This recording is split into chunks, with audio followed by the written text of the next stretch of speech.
Hello everyone, it's me, Juan Gamer 54 in the video. My apologies. But we're back at it again with another round of MatPat's appreciation run. And today we're gonna be tackling a little scary. We're gonna be talking about the tragedy of the man in the suit. Surprisingly enough, a Godzilla analog horror. So yeah, already interesting. So let's do it, shall we?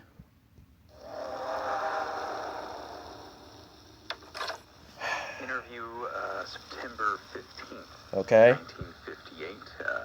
Subject 1, Matthew Patrick. Subject, Godzilla, whatever the hell that is. So, tell me, Mr. Patrick, what exactly did you see? You don't understand. It wasn't a person. It wasn't human. At least not anymore. How? It was just a man in a suit. No, it's something else now. It mutated. And it's coming for us. Mutated? I'm ready. Where is it? Aha! Yeah, you think you got me. You ain't slick. Hello, Internet. Welcome to Film Theory, the show that has the world's best imitation of the Godzilla roar. That was my very lame Godzilla scream. Listen, Toho is notoriously protective of that roar. It's the best that we're gonna do, all right? So we're all familiar with Godzilla, right? King of the Monsters, been a mainstay in movie theaters for the past 7 decades. He's appeared in nearly 40 films and single-handedly pioneered the whole kaiju genre. And of course, with that amount of history, you're gonna have a ton of different interpretations of the character, from the big-budget American movies where he fights King Kong in the Monsterverse to true low-budget horror masterpieces like this year's Godzilla -1. But today, I want to look at a completely different take on the character. One that's available right here, right now on good old YouTube.com. A new analog horror series known simply as The Man in the Suit. You're not hearing that incorrectly. It's an analog horror series about Godzilla, or at least the human inside of Godzilla. And let me tell you, loyal theorists, it's the story that tells is simultaneously scary, tragic, and heartbreaking. In an overcrowded genre full of cheap thrills, The Man in the Suit's covering some massive topics with devastating themes, which is only made more impressive once you realize that the channel's creator unknowingly is just doing this all on their phone. Also, on their phone? Just a side note here, it recently came to my attention that Unknowingly was getting harassed by a small subset of the Godzilla fan community for the series and thinking about ending the entire thing. To which I say, first off, Unknowingly, your work is great. The story that you're telling, it's mature, it's thoughtful. Don't let us... yeah, see, y'all ungrateful. You see, y'all is some ungrateful. Look, I'm alright with people liking Godzilla, okay? I think Godzilla is great. But come on, why you gotta go after Unknowingly for something that they're obviously passionate for? For all we know, he's basically a fan of Godzilla too. Like, if you don't like it, why are you watching? That's literally... all this could have been, all prevented if, you just don't stick around. If you don't like it, then leave. Who's forcing you to watch? There's no need to go with the whole harassment and such. All I can tell you is this. Unknowingly, if you're watching, okay, I believe your stuff is great. I mean, I haven't watched it, but if MatPat's tackling it, then I'm going to be seeing some things. And it's like, keep doing you, man. Just keep doing you, okay? But I mean, hey, if you want to give up, that's fine. Just know that we're booing these people out the atmosphere to this. Small group of whiny, butthurt man-children diminish the great work that you're doing. Yeah! Those butthurt man-children. If you are one of those people who harass someone's fan creation because the visuals are bad, or the story isn't what you like, guess what? You are a baby, and you need to go change your diaper. Well, man, baby. Go back to your constructive criticism, yeah, that's one thing. That is great. It is valuable to creators across the board. But sending death threats to a kid making a fan series on his phone because in your eyes it disrespects your rubber suit lizard monster, guess what? You're the real monster. Oh boy, I went a little bit harder than I expected on that one, but I had to get it off my chest. You see, in case...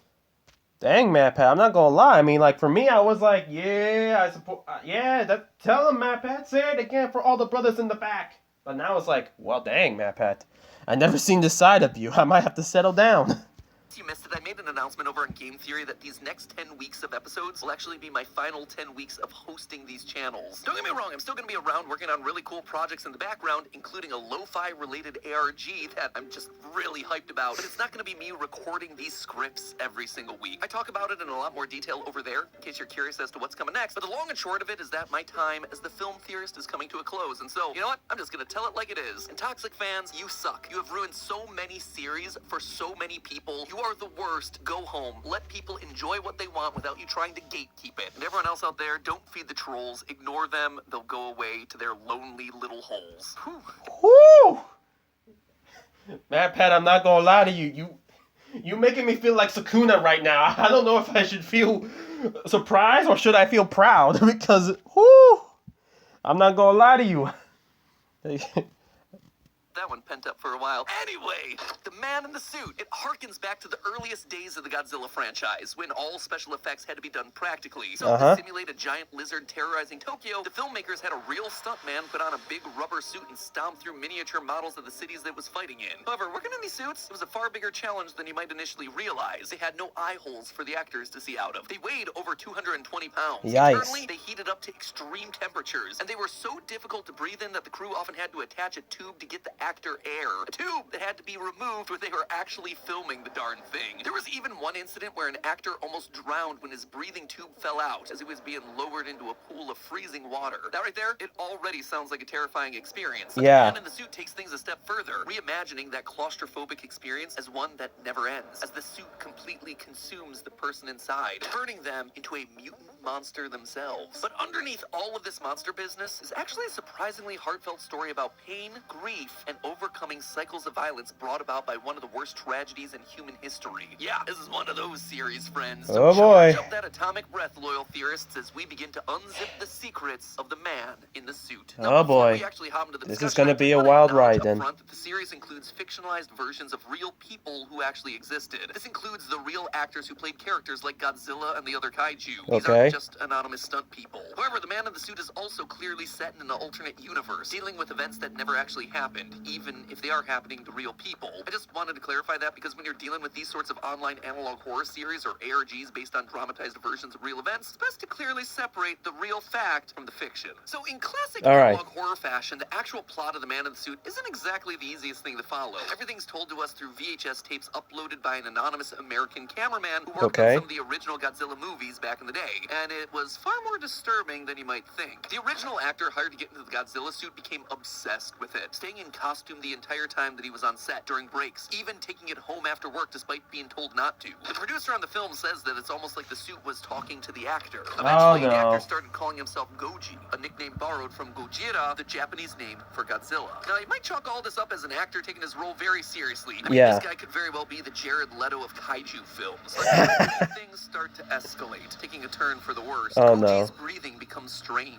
and he stops moving entirely for minutes on end, despite the crew's best efforts to keep him on track. Eventually, they decide to take a look inside the suit to check on Goji, but what they found inside was no longer human. Goji's flesh and bones had grown into the suit, flesh filling all the empty space inside. His organs rearranged, and he's lost his vocal cords, though he could still see out of the suit's eye sockets with bloodshot eyes. The suit has become his new skin, his new body. The man and the suit have become one. Of course, instead of doing everything they can to help this obviously suffering man that they had literally transformed into a monster, the production company Toho just decides to keep this turn of events secret from the public, partly out of fear of being sued, but mostly because Godzilla was just making them a whole lot of money. They had merch to sell and movies to make, baby, so the show had to go on. And now, hey, they had themselves an actor fully dedicated to the part. However, as the years roll on, it becomes clear that Toho has no real control over the creature. During the film, sequel, while shooting a scene between Godzilla and a new monster called Anguirus, Goji ends up attacking his co-star, biting into his suit, causing the other actor to bleed. The stunt performer inside screams out in pain, and when the crew opens up the Anguirus suit, they find that it too has been transformed into a monster, just like Goji. Toho decides to cover up this incident too, and attempt to tame Goji so they can continue making Godzilla films. It does. So can Koji just make the other suits into what he is now? So it's like every time he bites someone. Okay, I know I'm sounding like an idiot right now, but it's like, are you telling me that say I wear a Gamera suit and Goji bite me. Does that mean I become Gamera? Like, dang. Dang. Work. They even try removing the man from the suit with power tools, but still nothing. One time the monster even manages to escape the studio. Still, nothing is enough. While filming the 1962 film King Kong vs. Godzilla, Goji gets enraged by the use of an American character like King Kong, drowning the actor in the Kong costume during one of their fight scenes. In an attempt to keep Goji from biting other stuntmen, the studio creates a puppet for their next monster, Mothra. But they don't consider that Goji may just bite anyone in any sort of prosthetic. A woman inside a prosthesis for one of Mothra's larvae is bitten, just like Goji and Anguirus before her also becomes one with the suit. Eventually, the situation gets so dire that the government of Japan gets involved, intent on covering it all up and studying these mutations more closely. Radioactive material starts growing out of Goji's blood, with some claiming to see eyes within that material. Oh. Despite all of this, Toho continues on, intent on making more movies. And when the anonymous cameraman sees the concept art for King Ghidorah, the next monster Godzilla's gonna fight, he decides to step in and try to stop it himself. And yeah, when it comes to the main story beats for the man in the suit, that's more or less it so far. Unknowingly, I said that the series isn't completed yet, so there is more to come, but I think that there's more than enough here for us to dig into and explain what exactly the series is trying to say. First things first, what exactly is making Goji do all of this? What's transformed him from an actor in a costume into a beast? Well, according to one expert character in the series, she believes that this mutation is the byproduct of radioactivity. This is the work of radiation. The man in the suit doesn't fuse with the suit instantly. His body explodes in the suit, then it reshapes itself in the suit. Now, if you know anything about Godzilla as a franchise, all this talk about radiation should be making your Geiger counters go off. See, when Godzilla was first created, he wasn't just some city-sized monster of the week for a horror movie. He represented something much darker than that. You have to remember that the first Godzilla movie was released all the way back in 1954, nearly 70 years ago. 70? And while that might seem like ancient history to us millennials and zoomers, this was a particularly important moment for Japanese culture and history. During this time period, it was less than a decade after the end of World War II, and the U.S. deployment of the 2 atomic bombs that devastated the cities of Hiroshima and Nagasaki. This is where Godzilla comes from. A monster literally created from nuclear radiation from an atomic bomb test mutating a prehistoric lizard living under the Pacific Ocean. For the original audience of this film, the idea of a kaiju like Godzilla being an unintended consequence of nuclear waste would have been a very real, legitimate fear,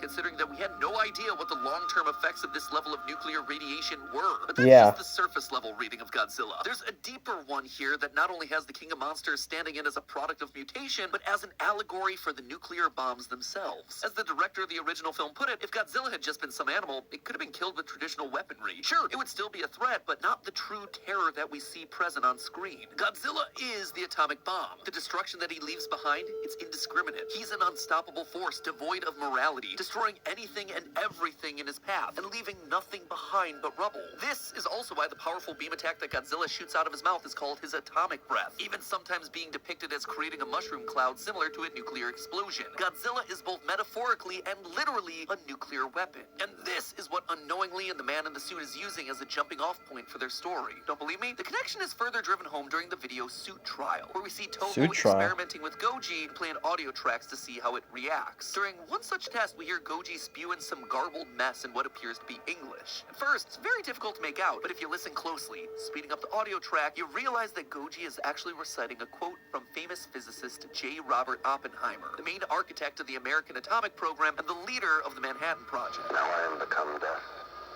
the destroyer of worlds.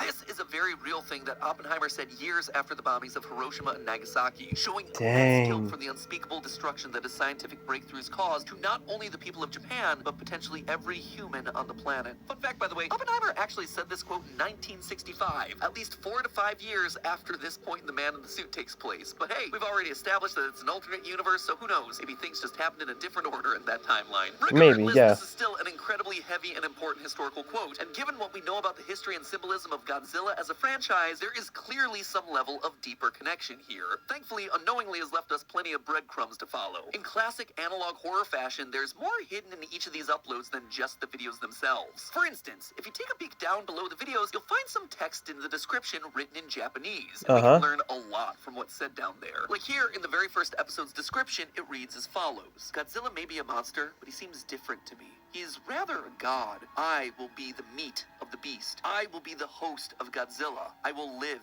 in this beast because he is the only one who can help us. There is no God, just me, Goji. From this, Dang, the man in the Koji. suit clearly sees himself as a separate entity to Godzilla, but he's willing to sacrifice his identity to give Godzilla form, to merge his flesh with the suit to become something new, to become Goji. But why? What's the whole endgame here? Why? Well, in the description of the Anguirus suit incident, if you translate the Japanese, you're treated to a conversation between two entities. At first, I thought this might be a conversation between the suit and the man inside of the suit, but given that this is on a video about Anguirus and how he was transformed by Goji, the two people in this back and forth have to be the Goji entity and the man inside of Anguirus, his first victim, the first person that was transformed by Goji's radioactive bite. The man inside Anguirus cries out in pain, calling for God to ease his suffering, but only Goji answers, telling Anguirus that he knows that he lost his family, and that Goji can make him whole again, that he can take revenge and kill those who wronged him. And if you're guessing that those who wronged us could be connected to the atomic bomb, well, you'd be right on the money. Yeah. Anguirus isn't the only person who lost family during those tragedies. In the video titled Mailed Message, our American protagonist is sent a VHS tape presumably created by Goji himself. Not entirely sure how Goji was able to make a tape with his tiny little stubby arms, but hey, that is a mystery for another day. The tape explains Let's not worry about that. Hiroshima and happened to be on a business trip the day that the bomb detonated above the city, which in turn killed his wife and children. Goji blames all Americans for his incredible pain, knowing that they cheered when Japan surrendered. Now, he wants to take everything from the Americans in return. And suddenly, Goji's behavior in other parts of the series makes a lot more sense. This is why he became so hostile during the production of King Kong vs. Godzilla. It was a co-production with American producers and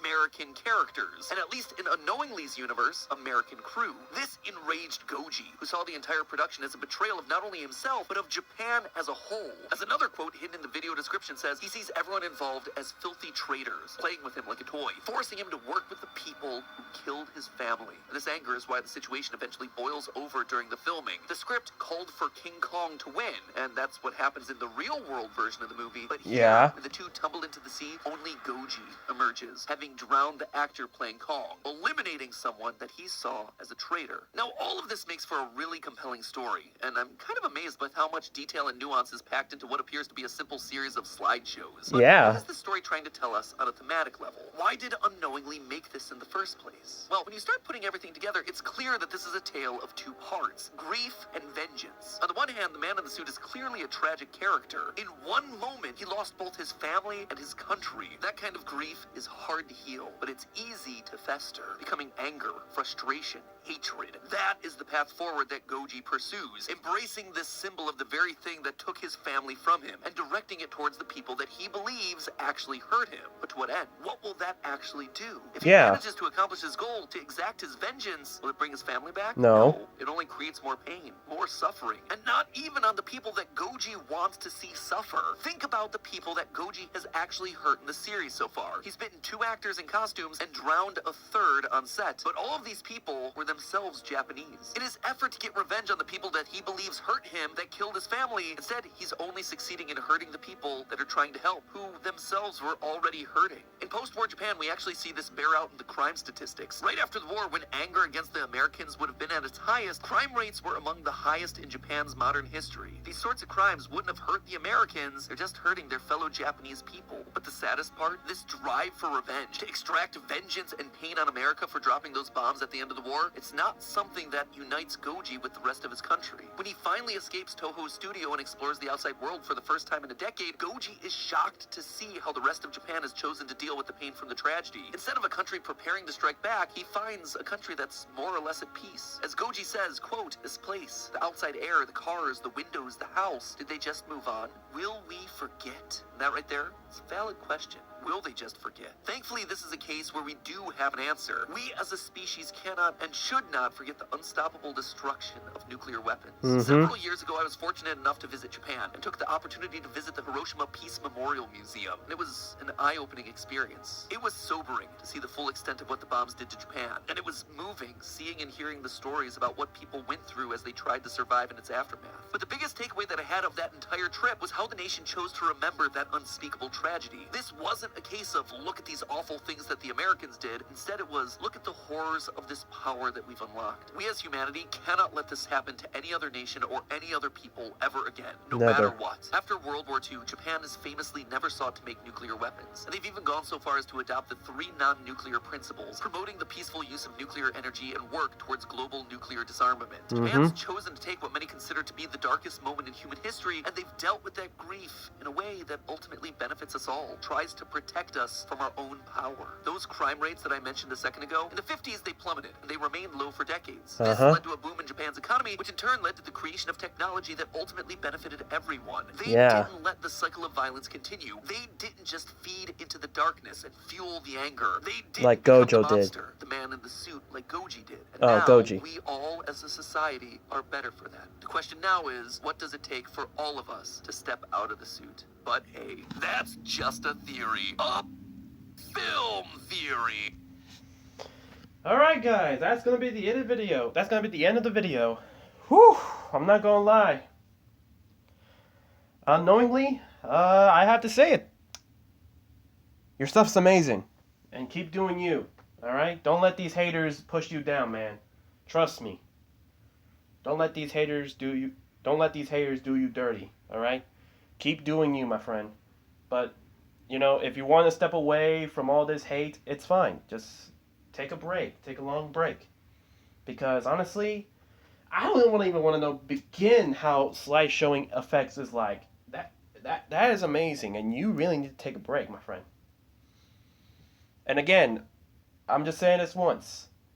For all the haters that be hating on unknowingly, if you don't like it, why are you watching? Just stop watching the video if you hate it so much. There's no need to cause some tensions. Like, my goodness. I'm sick. Be better. Okay? We're trying to be better here. Okay? I know we're capable of being better. Anyways, guys. This is going to be the end of the video. Thank you guys so much for watching. Make sure you like the video so I know you guys enjoy. Comment down below what you think. I think Unknowingly is great. And who knows? Maybe I'm not sure. If you guys want, we can experience Unknowingly's analog horror raw. We can see it together. No MatPat theorizing, just you, me, watching the raw gruesomeness of Unknowingly's video. Like going to react to his stuff. And subscribe, we're trying to upload daily. This is Juan Gamer 4 signing off.